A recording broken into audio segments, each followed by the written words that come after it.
大家问千万字，大家要和大家做伙来捌一日，各规工啊风台都可能会影响到咱台湾，有一寡讨海人赶紧用料扫甲鱼船啊白好条。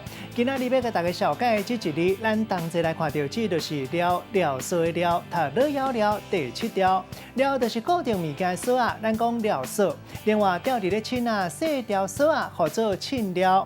料做动词，嘛会当讲是甲物件绑起来、填起来，像讲甲物件料好完。带大家做伙来小解这两个词。头一个就是料扫，也就是固定物件的扫啊。第二个词，它做料牛，照古早字典解说，这是一款大型的鱼网啊。另外，还有一款牛扫是绑伫咧牛的片圈来牵牛，嘛号做牛料扫。有一句话讲，牛有料，人无料，这个意思是讲人心是歹溜掠。咱用一句话来举例，甲这两个词甲做伙。